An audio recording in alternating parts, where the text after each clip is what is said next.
الحمد لله نحمده ونستعينه ونؤمن به ونتوكل عليه ونعوذ بالله من شرور أنفسنا ومن سيئات أعمالنا من يهده الله فلا مضل له ومن يضلله فلا هادي له ونشهد أن لا إله إلا الله وحده لا شريك له ونشهد أن محمدًا عبده ورسوله أرسله بالحق بشيرا ونظيرا وداعيا إلى الله بإذنه وسراجا منيرا أما بعد قال الله عز وجل في القرآن المجيد أعوذ بالله من الشيطان الرجيم بسم الله الرحمن الرحيم قل ادعوا الذين زعمتم من دونه فلا يملكون كشف الضر عنكم ولا تحويلا أولئك الذين يدعون يبتغون إلى ربهم الوسيلة أيهم أقرب ويرجون رحمته ويخافون عذابه إن عذاب ربك كان محذورا. ప్రశంసలు పొగడ్తలు సర్వలోకాలకు ప్రభువైన అల్లాహ్ సుబ్హానహు తఆలాకు మాత్రమే అంకితం. అల్లాహ్ కృపానుగ్రహాలు మహనీయ ముహమ్మద్ సల్లల్లాహు అలైహి వసల్లంపై, ఆయనకు పూర్వం గతించిన ప్రవక్తలందరిపై, సజ్జనులపై, సత్యాన్వేషకులపై కలకాలం కురియుగాక. అభిమాన మిత్రులారా, ఆత్మ హృదయ ఆరాధన ఆధారాలు.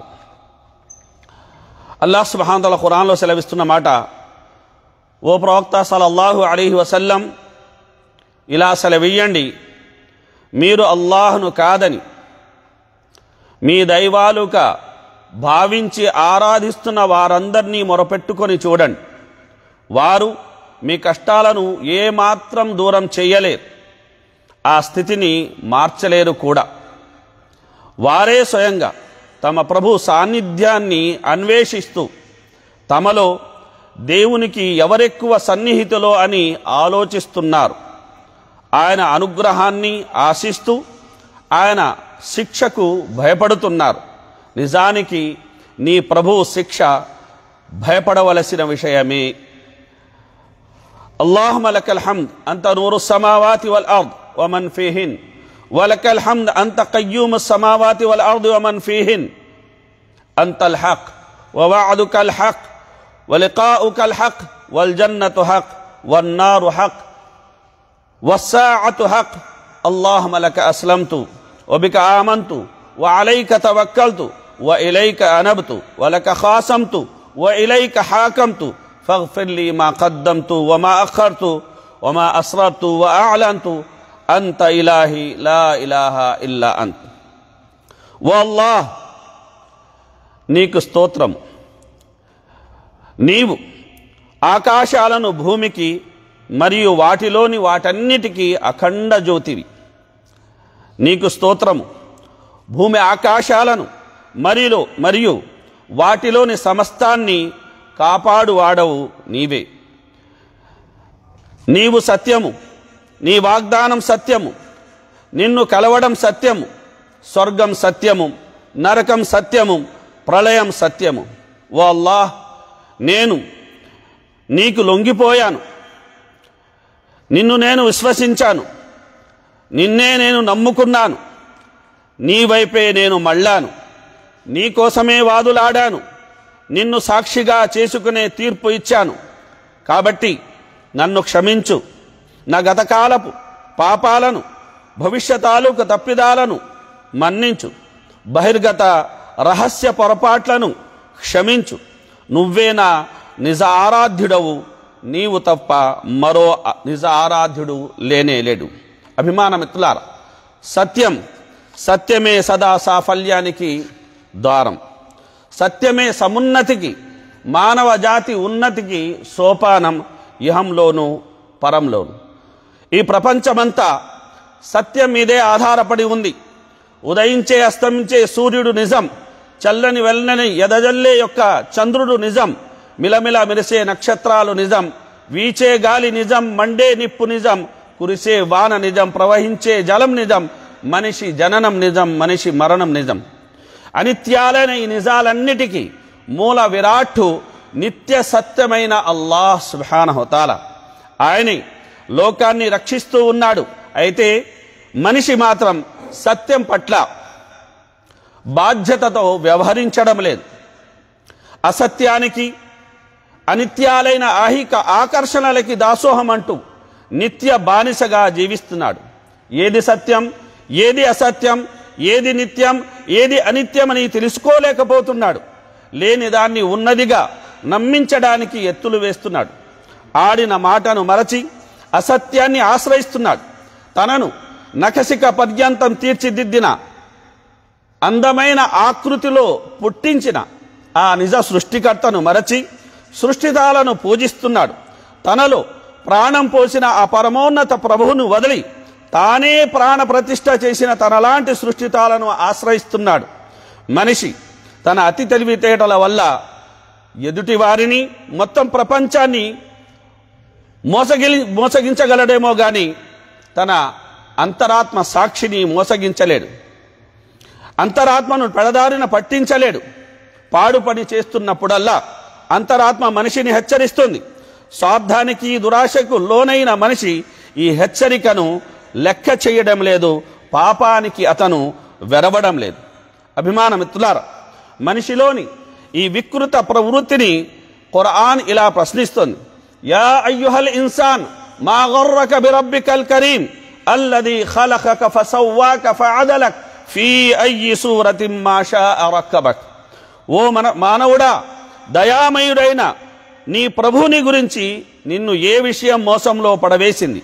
ఆయనే నిన్ను పుట్టించి నీ అవయవాలను పొందికగా అమర్చినవాడు, నిన్ను తగిన విధంగా రూపొందించినవాడు, తాను తలిచిన రీతిలో నిన్ను అందంగా మలచినవాడు. మనిషి, ఓ మనిషి, మనిషి అంటే మనీ మరియు షీ, స్త్రీ అని భ్రాంతిలో నువ్వు జీవిస్తున్నావా? అభిమాన మిత్రులారా, సూరతుల్ ఇస్రాలో అల్లాహ్ సుబ్హానహు వ తఆలా సెలవిస్తున్న మాట, قال له صاحبه وهو يحاوره أكفرت بالذي خلقك من تراب ثم من نطفة ثم سواك رجلا. అతని స్నేహితుడు అతనితో మాటామంతి జరుపుతూ, ఏమిటి, నిన్ను మట్టితో అల్పమైన బిందువుతో పుట్టించి పరిపూర్ణ మానవునిగా రూపొందించిన ఆ శక్తి స్వరూపుణ్ణే నీవు తిరస్కరిస్తున్నావా? నా విషయానికి వస్తే నేను మాత్రం అల్లాహ్ను మాత్రమే నా నిజ ఆరాధ్యునిగా స్వీకరిస్తున్నాను. ఆయన దైవత్వంలో ఎవరిని భాగస్వామ్యం అనేది నేను కల్పించను. అభిమాన మిత్రులారా, సత్యమాటను, సత్యబాటను విస్మరించి మోసం చేసే మనిషికి కాలమే సమాధానం చెబుతుంది. విషపు మొక్కను నాటి అమృత తరువు మొలవాలంటే అది జరిగే విషయం కాదు కదండి. మనిషి ఏ భావనతో పనిచేస్తే అలాంటి భావనను, దానికి తగిన యొక్క ఫలితమే వస్తుంది. మోసం కానీ, వంచన కానీ మనసులో దృఢంగా గూడు కట్టుకుని ఉన్నప్పుడు మనిషి మాయమాటలే చెబుతాడు. పగా ప్రతీకారాలతో కూడిన యొక్క మాటలే అతని నోట నుండి అనేది వస్తాయి. తన వాక్చాతుర్యంతో ఇతరులను నమ్మించి మోసం చేస్తాడు. సత్యం కోసం ప్రాణాలనే తృణపాయంగా అర్పించిన మహనీయులు ఎందరో, ప్రవక్తలు ఎందరో మానవ చరిత్ర మనం చదివినట్లయితే మనకు అనేక మంది కనిపిస్తారు. వారి జీవితాలు ఆదర్శ సూత్రాలై లోకానికి స్ఫూర్తిని ఇస్తూనే ఉంటాయి. మనిషి సత్యమాటన, సత్యబాటన ఒక దీక్షలా సాగాలి. నమ్మిన నిజధర్మం మీద నిలబడే దృఢత్వం అనేది అతనిలో నిండాలి. ఎన్ని కష్టాలు ఎదురైనా సత్యమాట అనేది తప్పరాదు, సత్యబాట అనేది వీడరాదు. సృష్టికర్తను వీడి సృష్టి తాళను కొలవరాదు. అప్పుడప్పుడు అభిమాన మిత్రులారా, సూర్యకాంతిని కప్పివేసేందుకు దట్టమైన మబ్బులు కమ్ముకుంటాయి, కానీ అవి ఎక్కువ కాలం నిలవలేవు. ఎందుకంటే సత్యమనే ఈ సూర్యుని తేజస్సుకు అసత్యాల మబ్బులు కరిగిపోవాల్సిందే, విరిగిపోవాల్సిందే. సత్యం ఒక్కటే నిరంతరం వెలిగే అఖండ దీపం. ఎప్పటికైనా విజయాన్ని సాధించేది సత్యమే అన్న విషయాన్ని మనం ఈ సందర్భంగా గమనించాలి. గుట్టల కొద్ది అసత్యాలను కేవలం ఒక్క సత్యవాకు అనేది త్రుటిలో కూల్చివేస్తుందన్న యథార్థాన్ని మనం అనేది గుర్తుపెట్టుకోవాలి. సత్యం ప్రమోదాలకు నెలవు, సత్యం ప్రశాంతతకు కొలువు, సత్యం నిర్భయత్వానికి ఆలవాలం, సత్యం సకల విషయాలకు మూలమన్న విషయాన్ని మనం గమనించడమే కాకుండా ఓ సమయం వస్తుంది, అప్పుడు వకుల్ జా అల్ హక్ వజహకల్ బాతిల్ అని చెప్పబడుతుంది. సత్యం వచ్చేసింది, అసత్యం తుడిచిపెట్టుకుపోయింది. అసత్యం ఏనాటికైనా తుడిచిపెట్టుకుని పోయేదే. కాబట్టి మనిషి సత్యాన్ని నిత్య జీవన లక్ష్యంగా నిలుపుకోవాలి. మేలిమి బంగారం, వజ్ర వైడూర్యాలు, మణిమాణిక్యాల కన్నా ఎంతో విలువైనది సత్యం. కనుక అభిమాన మిత్రులారా, సత్యం అనేది దుష్టుల పాలిట వజ్రాయుధం. సత్యం అసత్యాల విషవాయువులను మానవాళికి ఆ యొక్క ముప్పు నుండి అనేది కాపాడుతుంది. సత్యం రక్షక కవచమై మనల్ని రక్షిస్తుంది. ప్రాణవాయువై మన యొక్క బతుకులో అనేది అది ఊపిరి పోస్తుంది. స్వేచ్ఛా వాయువై ఆనందాన్ని నింపుతుంది. అలాగే మలయ మారుతమై ఆత్మలో శాంతిని, లోకంలో కాంతిని, క్రాంతిని అనేది అది నింపుతుంది. అలాంటి సత్యం గనుక మన హృదయంలో నిండినట్లయితే మన ఆత్మ అనేది జ్యోతిర్మయం అవుతుంది. ఆ జ్యోతి అనేది ప్రసరించి ప్రపంచాన్ని వెలుగులతో నింపేస్తుంది. కనుక అలాంటి ఆత్మ జ్యోతిని మనం సొంతం చేసుకోవాలి. జ్యోతి నిండిన ఆత్మ అనేది మనం సొంతం అవ్వాలి అంటే అభిమాన మిత్రులారా, ఆత్మ ఆరాధన ఆధారాలను కూడా మనం తెలుసుకొని మనం వాక్కుపరమైన ఆరాధనలు కానీ, అలాగే శారీరక శ్రమపరమైన ఆరాధనలు కానీ, అలాగే ధనపరమైన ఆరాధనలు కానీ మనం నెరవేర్చినట్లయితే ఇన్షా అల్లాహ్ మనం సత్యానికి కట్టుబడిన యొక్క సౌభాగ్య జీవులం అవుతాము. అలాగే మన జీవితంలో శాంతి అనేది నిండడమే కాకుండా సమాజాన్ని సైతం మనం శాంతి బాటన నడిపించగలమన్న విషయాన్ని మనం ఈ సందర్భంగా గమనించాలి. ఆ నిమిత్తమై ఇన్షా అల్లాహ్ కొన్ని విషయాలు మీ ముందర పెట్టే ప్రయత్నం అనేది నేను చేస్తాను. అభిమాన మిత్రులారా, ప్రవక్త ముహమ్మద్ సల్లల్లాహు అలైహి వసల్లం వారు సెలవిచ్చిన మాట, అలా వఇన్న ఫిల్ జసది ముద్గతున్ ఫఇదా సలుహ సలుహల్ జసదు కుల్లు వఇదా ఫసదత్ ఫసదల్ జసదు కుల్లు అలా వహియల్ కల్బ్. మనిషి యొక్క శరీరంలో ఓ మాంసపు ముద్ద ఉంది. అది గనుక బాగున్నట్లయితే యావత్ శరీరం బాగుంటుంది. అదే గనుక పాడైనట్లయితే మొత్తం శరీరం అనేది పాడవుతుంది. అదేమిటంటే అదే అతనిలో ఉన్న యొక్క హృదయం, అదే అతనిలో ఉన్న ఆత్మ అని మహనీయ ముహమ్మద్ సల్లల్లాహు అలైహి వసల్లం వారు సెలవిచ్చారు. కనుక బాహ్యపరంగా ఎంత నిష్టగా, ఎంత చక్కగా మనం ప్రార్థనలు చేస్తున్నప్పటికీ, ఉపాసనా రీతులు పాటిస్తున్నప్పటికీ, విధేయతల్ని కనబరుస్తున్నప్పటికీ మన ఆత్మ అనేది గనక సత్యంతో నిండకపోతే, మన ఆత్మ అనేది గనక ఈ ఆరాధనకు మూలాధారాలైన యొక్క ఈ మూడు విషయాలు కలిగి ఉండకపోతే మనం చేసే ఆ ఆరాధన అనేది బూడిదలో పోసిన పన్నీరు అవుతుంది. మరి ఖచ్చితంగా ప్రతి ఒక్కరూ కలిగి ఉండాల్సిన ఆ మూడు ఆధారాలు ఏమిటంటే అభిమాన మిత్రులారా, ప్రారంభంలో ఓ ఆయతు మీకు చదివి వినిపించడం జరిగింది.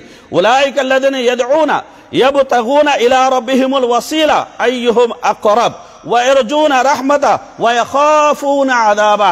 ఈ ఆయతులో ఈ ఆత్మ ఆరాధన యొక్క ఆధారాలు మూడుగా చెప్పబడ్డాయి. అందులో ప్రథమమైనది అల్లాహ్ ఎడల అమితమైన ప్రేమ. కనుక మనం ఒక వ్యక్తికి ఎందుకు దగ్గర అవ్వాలనుకుంటాము, ఎందుకు ఒక దగ్గరికి మరీ అక్కున చేర్చుకోవాలనుకుంటాము అంటే అతన్ని మనం ప్రేమిస్తాము, అతను మనకు ప్రియమైన వ్యక్తి అయి ఉంటాడు గనక. కనుక అభిమాన మిత్రులారా, ప్రేమతో ఒకరికి మనం దగ్గర అవుతాము. కనుక ఇది ప్రేమ. రెండవది యర్జూన రహ్మత, ఆయన కారుణ్యాన్ని వారు ఆశిస్తున్నారు అంటే ఇక్కడ ఆశ ఉంది, రెండో యొక్క ఆధారం. అలాగే వయఖాఫూన అదాబ, వారు అల్లాహ్ యొక్క శిక్షకు భయపడుతున్నారంటే ఇక్కడ భయం ఉంది. కనుక ఆత్మ ఆరాధన ఆధారాలు ఎన్నండి? మూడు. అందులో ఒకటి ప్రేమ, రెండవది ఆశ, మూడవది భయం. అల్లాహ్ ఎడల ప్రేమ ఉండాలి, అల్లాహ్ కారుణ్యం ఎడల ఆశ ఉండాలి, అల్లాహ్ శిక్షకు మనం భయపడాలి. అభిమాన మిత్రులారా, గమనించాల్సిన విషయం ఏంటంటే రోజు ఫరజ్ నమాజ్లో మనం చదువుతాం కదా, సూరతుల్ ఫాతిహ 17 సార్లు చదువుతాం. ఆ సూరతుల్ ఫాతిహలో ఈ మూడు యొక్క మూలాధారాలను అల్లాహ్ సుబ్హానహు వ తఆలా ప్రస్తావించడం అనేది జరిగింది.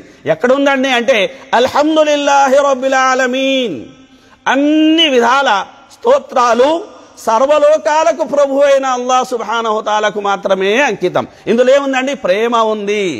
ఎందుకంటే ప్రేమతో ఒకరిని మనం ప్రశంసించాము అంటే అదేమవుతుందంటే హమ్ద్ అవుతుంది. అదేమవుతుందండి? హమ్ద్ అవుతుంది, స్తోత్రం అవుతుంది. ఒక వ్యక్తిని కేవలం పొగడాలని మనం పొగుడుతున్నామంటే అది పొగడత అవుతుంది, దాన్ని సనా అంటారు. కనుక అల్హమ్దులిల్లాహి రబ్బిల్ ఆలమీన్ అని మనం చెబుతున్నామంటే మన నోట అల్హమ్దులిల్లాహ్ అన్న పదం ప్రతి ఒక్క పానీయం తాగేటప్పుడు కానీ ఆహార పదార్థం తినేటప్పుడు కానీ మనం పలుకుతున్నాము అంటే అలా పలికేలా అల్లాహ్ సుబ్హానహు వ తఆలా మనల్ని దీవిస్తున్నాడు అంటే ఆ సద్భాగ్యం మనకు లభించింది అంటే అల్లాహ్ యొక్క ఎడల ప్రేమతోటి మన మది, మన ఆత్మ, మన మనసు నిండింది అన్న విషయాన్ని మనం గమనించాలి. మనసులో అల్లాహ్ ప్రేమ లేకపోతే అల్హమ్దులిల్లాహ్ అన్న పదం నోటి నుండి రాదు సోదరులారా. కనుక అల్హమ్దులిల్లాహి రబ్బిల్ ఆలమీన్ ఏముంది? అల్లాహ్ యొక్క ఎడల ప్రేమ అనేది ప్రకటన ఉంది. రెండోది ఏమిటండి? అర్ రహ్మాన్ రహీం, రెండు పేర్లు. అల్లాహ్ అనంత కరుణామయుడు, అల్లాహ్ అపార దయానిధి. మరి ఈ రెండు పేర్లు చదివేటప్పుడు మనం ఏం ఆశిస్తామండి? అల్లాహ్ కరుణను ఆశిస్తాము. కనుక ఆశ ఉంది ఇందులో. సరేండి. మూడొక విషయాన్ని తీసుకుంటే మాలిక్ యౌమిద్దీన్, అల్లాహ్ సుబ్హానహు వ తఆలా తీర్పు దినానికి స్వామి, ప్రళయ దినానికి స్వామి, లెక్కల ఘడియకు యజమాని. ఈ విషయం మనలో చోటు చేసుకున్నప్పుడు, ఈ విషయం మనకు తెలిసినప్పుడు మనకు కలిగేది ఏమిటండి? మన లెక్కలు కూడా తీసుకోబడతాయి. మన జీవితం తాలూకు లెక్కల్ని మనం అక్కడ అల్లాహ్ దగ్గర ఇచ్చుకోవాల్సి వస్తుందనక భయం మనలో పుడుతుంది. కనుక అభిమానమిత్రులారా, ఈ ఆత్మ సంబంధిత ఆరాధనకు సంబంధించిన ఈ మూలాధారాలను పేర్కొన్న తర్వాతే అల్లాహ్ ఏమంటున్నాడు? ఇయ్యాక నఅబుదు వ ఇయ్యాక నస్తഈన్. వల్లాహ్ అల్హమ్దులిల్లాహ్ ఏ ప్రేమనైతే నాలో సృజించిందో, అర్ రహ్మాన్ రహీం ఏ ఆశనైతే నాలో రేకెత్తించిందో, మాలిక్ యౌమిద్దీన్ ఏ భయమైతే నాలో సృష్టించిందో, ఈ మూడింటి ఆధారంగా ఓ అల్లాహ్ మేము నిన్ను మాత్రమే ఆరాధిస్తున్నాము, ఓ అల్లాహ్ మేము నిన్నే సహాయం కోసం అర్థిస్తున్నాము. గమనిస్తున్నారా సోదరులారా? కనుక గమనించాల్సిన ఒక విషయం ఏమిటంటే పండితులు ఒక చిన్న ఉపమానం ఇచ్చారు. ఆ ఉపమానం ఏమిటంటే అల్లాహ్ ఎడల ప్రేమ అనేది ప్రధానమైనది. మీరు గుర్తుపెట్టుకో. దీని ఉపమానం ఎలాంటిదంటే ఒక పక్షి ఉంది, ఆ పక్షికి తల ఉంది, రెండు రెక్కలు కూడా ఉన్నాయి. తల అనేది ప్రేమ వంటిది, రెక్కలు అనేవి ఆశ భయం వంటివి. తల లేకుండా పక్షి అనేది ఎగరజాలదు కదండి. అలాగే ఒక రెక్క ఇరిగిన అది సజావుగా ఎగరడం సాధ్యపడదు, బతికి ఉంటుంది కానీ సజావుగా ఎగరజాలదు. కనుక ఈ మూడు ఉండాలి, ప్రేమ ఉండాలి, అలాగే అల్లాహ్ ఎడల ఆశా భయం ఉండాలి. మరి ఒకవేళ గమనించాల్సిన ఒక విషయం ఏమిటంటే ఎవరైతే కేవలం మేము ప్రేమతో మాత్రమే అల్లాహ్ను ఆరాధిస్తున్నాము, కేవలం అల్లాహ్తో మేము అనేది ఆశ కలిగి అనేది ఆయన ఆరాధిస్తున్నాము, అల్లాహ్ను కేవలం భయపడే మేము అల్లాహ్ను ఆరాధిస్తున్నామని ఎవరైతే చెప్తారో ఈ ముగ్గురు మార్గం తప్పిన వారు అన్న విషయాన్ని మనం గమనించాలి. ఎందుకంటే అభిమానమిత్రులారా, అల్లాహ్ సుబ్హానహు వ తఆలా ఖురాన్లో సెలవించిన మాట ఏమిటండి? ఖురాన్లో అల్లాహ్ సుబ్హానహు వ తఆలా సెలవించిన మాట ఏమిటి? అడుగడుగున మీరు చూడండి, స్వర్గ ప్రస్తావన ఉంది, నరక ప్రస్తావన కూడా ఉంది. అంటే స్వర్గాన్ని మీరు కోరుకోవాలని అల్లాహ్ సుబ్హానహు వ తఆలా చెప్తున్నాడు కదండి, నరకానికి మీరు భయపడాలని అల్లాహ్ సుబ్హానహు వ తఆలా కోరుతున్నాడు కదండి. అదే విధంగా అల్లాహ్ను మీరు ఆరాధించేటప్పుడు అల్లాహ్ ఎడల ప్రేమ కలిగి ఉండడంతో పాటు ఈ భయ ఆశయాలు కూడా మీలో ఉండాలి అని అల్లాహ్ సుబ్హానహు వ తఆలా సెలవిస్తున్నాడు. మరి అల్లాహ్ సుబ్హానహు వ తఆలా అలా సెలవిస్తున్నప్పుడు 1,24,000 మంది ప్రవక్తలందరూ అల్లాహ్ను ప్రేమతోనూ ఆశతోనూ భయంతోనూ ఆరాధించినప్పుడు ఇప్పుడు మనం వచ్చి మేము కేవలం ప్రేమతోనే ఆరాధిస్తాము, కేవలం మేము ఆశతోనే ఆరాధిస్తాము, కేవలం మేము భయంతోనే ఆరాధిస్తాము అంటే అభిమానమిత్రులారా ఆ యొక్క ఆరాధన స్వీకృతం అనేది పొందజాలదు. కనుక కేవలం అల్లాహ్ను ప్రేమతో ఆరాధిస్తాం, మాకేమీ వద్దు అంటే మరి అల్లాహ్ సుబ్హానహు వ తఆలా ఏమన్నాడని? అఅదత్తు లిఇబాదియస్ సాలిహీన మా లా ఐనున్ రాత్, నా సజ్జన దాసుల కోసం నేను స్వర్గవనాలు నేనే సిద్ధపరిచాను అంటున్నాడు. మరి ఆ స్వర్గవనాలు మీకు అవసరం లేదా? అంటే వాటి విలువ మీకు ఏమీ లేదా? నరకం తాలూకు భయం లేదా మీలో? అల్లాహ్ కారుణ్యం ఎడలనేది ఆశ లేదా? కనుక గమనించాల్సిన విషయాలు. కనుక వీరిని ఏమంటారు? జిందీక్ అంటారు, మార్గం తప్పిన వారు. అలాగే సూఫీ వర్గానికి చెందిన వారు కూడా కొందరు ఈ కోవలో వస్తారు. మేము కేవలం అల్లాహ్ను ప్రేమ కోసం ఆరాధిస్తున్నాం. మరి ఎవరైతే ఆశతో అల్లాహ్ను ఆరాధిస్తారో వారిని ఏమంటారంటే ముర్జియా అంటారు. సరే, మరెవరైతే భయంతో ఆరాధిస్తారో వారిని ఖవారిజ్ అంటారు. కనుక అభిమాన మిత్రులారా, మనిషిలో కేవలం ఆశ ఉందంటే ఇక భయం ఉండదు కదండి, భయం ఉండదు. మరి దేనికి అతను భయపడ్డాడు? ఇంకా కేవలం కారుణ్యానికి సంబంధించిన ఆయతులను అతను తీసుకుంటాడు, హదీసులను తీసుకుంటాడు. భయానికి సంబంధించిన ఆయతులు కానీ హదీసులు కానీ అతను పట్టించుకోడు. శిక్షలను అతను అసలు ఖాతరు చెయ్యడు. ఏది చేసినా తప్పు చేసినప్పుడు ఏంటి తప్పు చేస్తున్నా అంటే అల్లా కరీం, నమాజ్ చదవడం లేదంటే అల్లా కరీం, అన్నిటికీ అల్లా కరీం అని ఏదో నువ్వు కూడా ఏదైనా చెయ్యాలా. కనుక అభిమానం మిత్రులారా ఇది గమనించాలి. రెండవది అంటే కేవలం భయపడ్డాడంటే అతను నిరాశ నిండిపోతుంది. కేవలం భయపడ్డాడంటే నిరాశ నిండిపోతుంది. కనుక ఈ రెండు ఉండదు, ఇవి రెండు అనేది సమపాలలో ఉండాలి అన్న విషయాన్ని మనం ఈ సందర్భంగా గమనించాలన్న విషయాన్ని సవినయంగా మీ అందరికీ నేను తెలియజేసుకుంటాను. అదేవిధంగా అభిమాన మిత్రులారా, మనల్ని ఎవరైనా ప్రశ్నించారనుకోండి, మీరు నమాజ్ ఎందుకు చదువుతున్నారు, ఉపవాసాలు ఎందుకు ఉంటున్నారు, దాన ధర్మాలు ఎందుకు చేస్తున్నారు, అమ్మా నాన్నల్ని మంచిగా ఎందుకు చూసుకుంటున్నారు అంటే ఏమైనా సమాధానం ఇస్తామండి? మేము ఇవన్నీ చేస్తున్నామంటే అల్లాహెడల మాకున్న ప్రేమ కారణంగా మేము చేస్తున్నాము, అల్లాహెడల మాకున్న ఆశ కారణంగా మేము చేస్తున్నాము, అల్లాహెడల మాకున్న యొక్క భయ కారణంగా చేస్తున్నాము. ఈ మూడు కారణాలు ఏవైతే ఉన్నాయో, ఈ మూడు మూలాధారాలు ఏవైతే ఉన్నాయో ఇవి ఆత్మ ఆరాధన ఆధారాలు. ఇవి లేకుండా మన ఆరాధన ఎంత గొప్పదైనప్పటికీ అల్లాహ్ సుబ్హానహు తఆలా దాన్ని అంగీకరించడు. కనుక అభిమాన మిత్రులారా, బహుదైవ భావన బహుదైవ ఆరాధన రెండు ఒకటే. విగ్రహ భావన విగ్రహ ఆరాధన రెండు ఒకటే. కేవలం ఒక వ్యక్తి అసలు ఏ యొక్క విగ్రహాన్ని కొలవనే లేదు, మనసులో అనేక మంది దేవుళ్ళు ఉన్న భావనతను జీవించాడంటే కూడా అతను బహుదైవ ఆరాధకుడే. కనుక మానసిక స్థితి అనేది అదే మన శారీరక ఈ యొక్క చర్యకు అనేది ప్రతిబింబంగా అద్దంగా ఉంటుందనే విషయాన్ని మనం గమనించాలి. కనుక మన ప్రేమ అంటే ఏమిటండి? మనలో ఉన్న స్థితి కాదు, మనం ఉన్న స్థితి. కనుక గమనించాలి సోదరులారా. కనుక నా లోపల అల్లాహ్ ప్రేమ అనేది మస్తుగా ఉంది అని బయట మాత్రం అల్లాహ్కు నచ్చని పనులు అతను చేస్తున్నాడు అంటే నీ మనసులో ప్రేమ ఉన్నట్టా లేనట్టా? ఒకవేళ నీ మనసులో ఉంటే నువ్వు ఎలా ఉన్నావు? కనుక ఉన్న స్థితి ఏదైతే ఉందో అది ప్రేమను తెలియజేస్తుంది. కనుక ఈ విషయాన్ని మనం ఈ సందర్భంగా గమనించాలి. ఇక అంతిమంగా అభిమాన మిత్రులారా, ఈ విషయాలు ఎందుకు చెప్పబడతాయి అంటే తెలియని కారణంగా నేడు ఉన్న యొక్క అంతర్జాలం అది మనకు అందుబాటులో ఉంది. కనుక రకరకాల వెబ్సైట్ల మీద మనం వెళ్తాం, రకరకాల వ్యక్తుల ప్రసంగాలు వింటున్నాం, రకరకాల యొక్క వ్యాసాలు చదువుతున్నాం. అలా చదివినప్పుడు వారు దాన్ని ఎంత చక్కగా ప్రజెంట్ చేస్తారంటే మనిషి ఆ ప్రవాహంలో కొట్టుకుపోతాడు. నిజాలు అతనికి తెలియవు కనుక ఇది బాగుందే అనుకుంటాడు. అయితే అది యథార్థమా, అది సాధ్యమా అని మనిషి అనేది బేరుజు వేసుకోడు. కాబట్టి అభిమాన మిత్రులారా, మనం చెయ్యాల్సిన పనుల్ని ప్రస్తావించుకుంటూ నా మాట నేను పూర్తి చేస్తున్నాను. ఖురాన్ను మనం అర్థం చేసుకొని చదవాలి. అల్లాహ్కు దగ్గరయ్యే యొక్క ప్రయత్నం ముఖ్యంగా ఫర్జ్ నమాజుల పాటు నఫిల్ నమాజులు కూడా చేస్తూ మనం చెయ్యాలి. నిత్యం అల్లాహ్ నామ స్మరణతో మన నాలుక నానుతూ ఉండేలా మనం జాగ్రత్త పడాలి. అదేవిధంగా అల్లాహ్ ప్రవక్త ఎడల ప్రేమ అనేది మనలో మన ఆస్తిపాస్తుల కన్నా, అమ్మా నాన్న కన్నా, ఆలు బిడ్డల కన్నా అధికంగా అనేది మనలో ఉండాలి. అదేవిధంగా అభిమాన మిత్రులారా, మనసులో ఎప్పుడు అల్లాహ్ నామాలను వాటి అర్థాలను మనం మననం చేసుకుంటూ అల్లాహ్ ప్రేమను, ఆశను, భయాన్ని అనేది పెంచుకుంటూ మనం ఉండాలి. అదేవిధంగా అల్లాహ్ సుబ్హానహు తఆలా అనుగ్రహాన్ని మనం గుర్తు చేసుకోవాలి. అదేవిధంగా అభిమాన మిత్రులారా, నిత్యం మన అల్లాహ్ సుబ్హానహు తఆలా ముందర ఒక కనీస మామూలు దాసునిగా అనేది మనం మసలుకోవాల్సిన అవసరం కూడా ఉంది.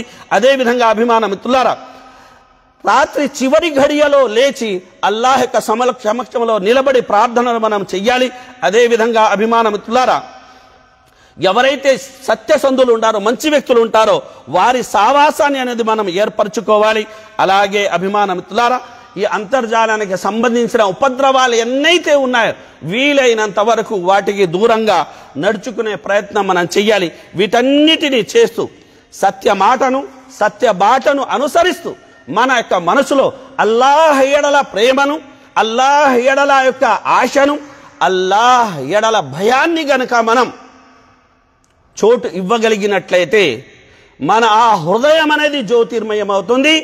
జ్యోతిర్మయమైన ఆ హృదయం అనేది తన కాంతిని విశ్వవ్యాప్తం అనేది చేస్తుంది అనడంలో ఎటువంటి సందేహం లేదు. తద్వారా మనకు ఆత్మశాంతి ప్రాప్తమవుతుంది, లోకంలో ప్రశాంతత, అలాగే క్రాంతి అనేది కూడా నిండుతుంది. అల్లాహ్ సుబ్హానహు తఆలా అన్న విన్న విషయాల్లో మంచిని గ్రహించి దానికి అనుగుణంగా నడుచుకునే సద్బుద్ధి సద్భాగ్యాన్ని మనందరికీ ప్రసాదించుగాక. ఆమీన్. బారకల్లాహు లనా వ లకుం ఫిల్ ఖురానిల్ హకీమ్.